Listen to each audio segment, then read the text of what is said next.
ഈ social media പുലികൾ അവര് കഴിക്കുന്നത് അവരുടെ മിടുക്കൊണ്ടാണ് ഈ രാജ്യത്തിൽ ഈ ഭൂമി എങ്ങനെ കറങ്ങാൻ പോലില്ലെങ്കിൽ ബുദ്ധിമുട്ടായിരിക്കുന്നതായിട്ട് അങ്ങനെ കുറച്ച് ആൾക്കാരുണ്ട്.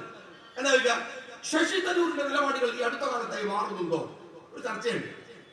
രമേശ് ചെന്നിത്തല എപ്പോഴാ ആരോഗ്യത്തിലേക്ക് പോവാ? സുധാകരൻ എപ്പോഴാ കോൺഗ്രസ് വിട്ട?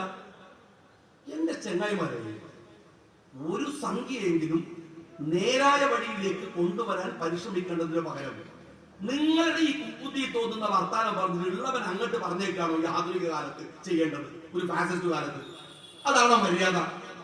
അതാണോ ആ പറയുന്ന നരമ്പ് രോഗികളുടെ അതേ വർത്താനല്ലേ CPM കാരങ്ങൾ ഇപ്പൊ പറയുന്നത്? അതല്ലേ പറയുന്നത്? എന്താ സന്ദീപ് വാര്യർ പറഞ്ഞത്? സന്ദീപ് വാര്യരുടെ നിലപാടെന്താൻ? വളരെ കൃത്യമായി എന്തുകൊണ്ടാണ് അദ്ദേഹം പാർട്ടിയിൽ BJPയെ വിടുന്നത് എന്ന് അദ്ദേഹം കൃത്യമായിട്ട് പറഞ്ഞു. ഞങ്ങൾ സ്വാഗതം ചെയ്തു. പോരാഞ്ഞിട്ട് അദ്ദേഹം പാണക്കാട് വന്നു, സഖാക്കൾക്ക് വന്നു വിളിച്ചു. എന്താ പതിനെത്ര അതിശയമുള്ളത്?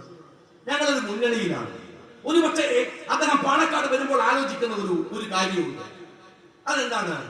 മുസ്ലിം ലീഗ് രാഷ്ട്രീയം ഇവിടുത്തെ ഒരു സാമുദായിക രാഷ്ട്രീയമാണ്.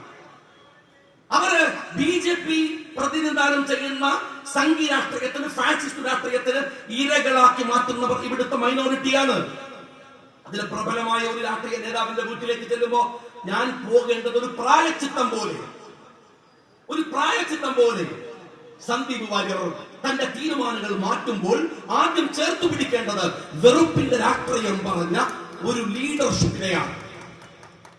അദ്ദേഹം അതുവരെ പറഞ്ഞ വെറുപ്പിന്റെ രാഷ്ട്രീയം, ആ രാഷ്ട്രീയം പറഞ്ഞിരയാക്കപ്പെട്ട ഈ സമുദായത്തിന്റെ നേതാവിനെ ഞാൻ ചേർത്ത് പിടിക്കണമെന്ന് വിചാരിച്ചാണ് അയാൾ പാണക്കാടിന്റെ പടി കയറുന്നത്.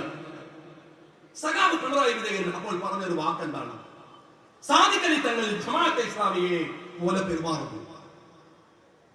ഞാനിന്ന് വൈകുന്നേരം വൈകാരികമായി പ്രതികരിച്ചു. അങ്ങനെ പ്രതികരിച്ചതിന് കാരണമുണ്ട്.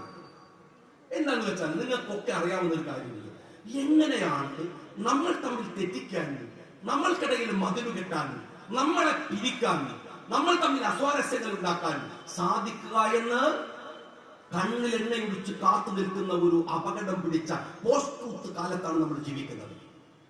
നിങ്ങൾ അറിയുമോ സ്നേഹമുള്ളവരെ, ആസാം കേരളം പോലെ ഒരു മൈനോറിറ്റി സ്റ്റേറ്റാണ് ഭരിക്കുന്നത് BJP. കേരളത്തിൽ പതുക്കെ വർഗീയത അതിരൂക്ഷമാം വണ്ണം അക്കാഡമിക്കലായി തന്നെ ആളുകൾക്കിടയിലേക്ക് ഇറങ്ങി വരികയുണ്ട്. നിങ്ങൾ എത്ര കണ്ണടച്ചാലും അത് സത്യമല്ലാതാവില്ല. ഞാൻ ഒരു കാര്യം നിങ്ങളോട് പറയട്ടെ, കർണാടകയിൽ ഒരു തരംഗം കൊണ്ട് BJPയെ തോൽപ്പിക്കാനാവും. കേരളത്തിൽ ഒരു കാറ്റ് കൊണ്ട് BJP പോകില്ല. കർണാടകയിൽ അതൊരു രാഷ്ട്രീയ തരംഗമാണ്. കേരളത്തിൽ പക്ഷേ അത് ആമൂലാഗ്രം ഇറങ്ങുന്ന ഒരു വിഷവിത്താണ് മനസ്സുകളിലേക്ക്. ഇത് എഡ്യൂക്കേറ്റഡ് ആയിട്ടുള്ള കമ്മ്യൂണിറ്റിയാണ്, പ്രബുദ്ധതയുള്ള ഒരു രാഷ്ട്രീയ സമൂഹമാണ്. അവരുടെ ബോധ്യങ്ങളെ പെട്ടെന്ന് മാറ്റിമറിക്കാൻ ഒരു ട്രെൻഡിന് കഴിയില്ല. ഇവിടെ ആസൂത്രിതമായി ചെയ്യുന്ന ഒരു കാര്യം എന്താ വെച്ചാൽ, ഈ മൈനോറിറ്റി വോട്ടുകൾ കിട്ടാനുള്ള പരിശ്രമങ്ങൾ കുറെ കാലമായി നടത്തിയിട്ടുണ്ട്. അതിനിങ്ങനെ സദ്ദാം ഹുസൈനും അതല്ലെങ്കിൽ ഫലസ്തീൻ യുദ്ധം എന്നൊക്കെ പറയുന്ന കുറെ സാധനങ്ങൾ കൊണ്ടുവരും. എന്നാൽ അതൊന്നും ഇപ്പൊ വില പോകില്ല.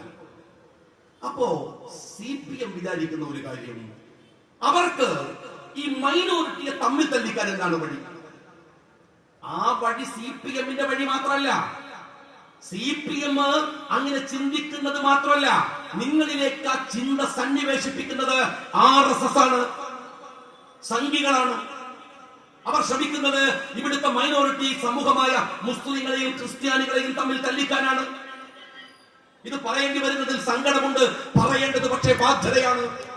ഞാനൊരു പൊതുപ്രവർത്തകൻ എന്ന നിലക്ക് നിങ്ങൾ സോഷ്യൽ മീഡിയ എടുത്ത് പരിശോധിക്കുക. ഇത്രമേൽ മുസ്ലിങ്ങളെ അങ്ങോട്ടും ഇവിടെ നിന്ന് അപ്പുറത്തേക്കും ചീത്ത പറയുന്ന ഒരു കാലം ഉണ്ടായിട്ടുണ്ടോ?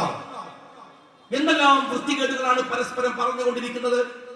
എത്രമാത്രം അകലത്തിലേക്കാണ് മുസ്ലിങ്ങളെയും ക്രിസ്ത്യാനി സമൂഹത്തെയും മാറ്റാൻ ശ്രമങ്ങൾ നടത്തുന്നത്. വലിയ തോതിൽ ഇത് നടക്കുന്നുണ്ട്.